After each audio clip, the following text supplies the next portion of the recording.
నమస్కారం. రత్నలహరి ఛానల్కు స్వాగతం, సుస్వాగతం. నేను మీ లతను. నాన్నకు కూడా కన్నీళ్ళు ఉన్నాయి.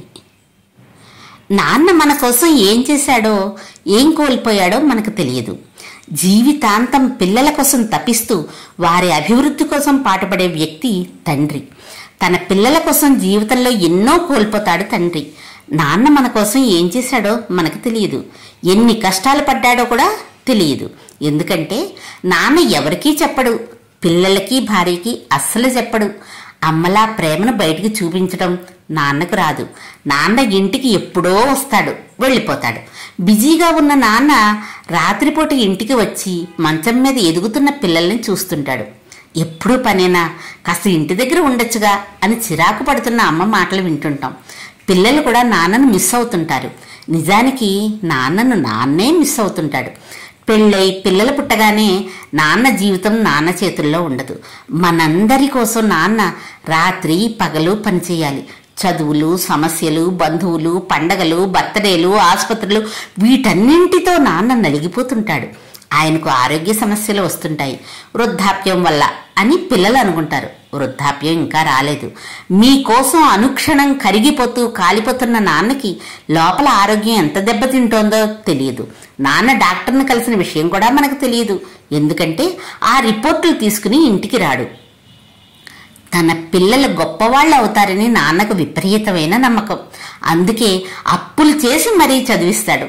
ఆఫీసుకు సెలవు పెట్టి స్కూల్లో పిల్లల సీటు కోసం లైన్లో నుంచుంటాడు. మీరు పరీక్ష రాస్తుంటే బయట రోడ్డు పక్కన ఎండలో నిల్చుని ఉంటాడు. పిల్లలు ఏదో సాధించేస్తారని ఆశ. ఆస్తులు అమ్మేసి కూతురు పెళ్లి ఘనంగా చేస్తాడు. ఎక్కడ ఎన్ని సంతకాలు పెడతాడో మనకు తెలియదు. కొన్ని వందల సార్లు అమ్మ ఏడవడం చూసాం, కానీ నాన్న ఏడవడం ఎప్పుడైనా చూసారా? నాన్న కూడా ఏడుస్తాడు, కానీ మీ ముందు ఏడవడం ఆయనకి ఇష్టం ఉండదు. ఎక్కడో ఒంటరిగా కూర్చుని ఏడుస్తాడు. పిల్లలు పెద్దయి ఏదో పని చేసుకునే సమయానికి నాన్న అన్నీ అమ్ముకుని అంతా ఆరిపోయి అంతంత ఆరోగ్యంతో మిగిలిపోతాడు. అప్పుడే పిల్లలు నాన్నకు ఎదురు చెప్పడం మొదలు పెడతారు. ఇన్నాళ్ళు వీళ్ళ కోసం ఇంత చేశానా, నేను ఎవరి కోసం బతికాను అనే ఆలోచనలు నాన్నకు వస్తాయి. నా కోసం నేను ఏదీ దాచుకోలేదే అనుకుంటాడు. నిజానికి నేను అనే ఆలోచన అప్పటి వరకు నాన్నకు తెలియదు. ఉన్న 2 ఎకరాలు నాన్న పోగొట్టాడో అనుకుంటాం. ఎందుకంటే అమ్మ అలాగే చెప్తుంది కాబట్టి. ప్రతి కొడుకు ఏదో ఒక సమయంలో నాన్నను ఏడిపిస్తాడు. నాన్న గుండెలపై తంతాడు. అప్పటికి ఏడవడానికి నాన్న కన్నీళ్లు కూడా మిగలవు. అవి ఎప్పుడో ఆవిరైపోయి ఉంటాయి. కొడుకు ఎంత మంచివాడు, ప్రయోజకుడైతే తండ్రి అంత ఎక్కువ బాధ్యతగా సమస్యలు ఎదుర్కొంటాడు. అతడికి ఎంత సక్సెస్ వస్తే అంత ఎక్కువగా తండ్రిని ఏడిపిస్తాడు. పాజిటివ్గా ఆలోచించండి, ఇది నిజం.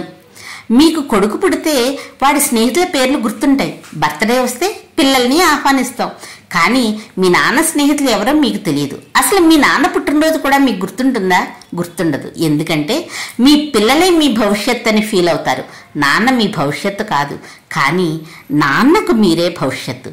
మీకోసం రిస్క్ తీసుకోలేక, ధైర్యం సరిపోక మీ నాన్న తన కెరీర్ను నాశనం చేసుకున్నాడు. మీ మూలంగానే మీ నాన్నలో ఉన్న ఎనర్జీ పోయింది. ఎక్స్ట్రాడినరీ అవ్వాల్సిన ఎంతో మంది నాన్నలు జీవితంలో తమ పిల్లల కోసం ఆర్డినరీగా మిగిలిపోయారు. అమ్మా నాన్నలు బ్రతుకున్నంత వరకు బాగా చూసుకోండి. పిల్లల కోసం తన సర్వస్వాన్ని సమర్పించిన ప్రతి నాన్నకు నా సెల్యూట్. అలాంటి వారందరికీ నా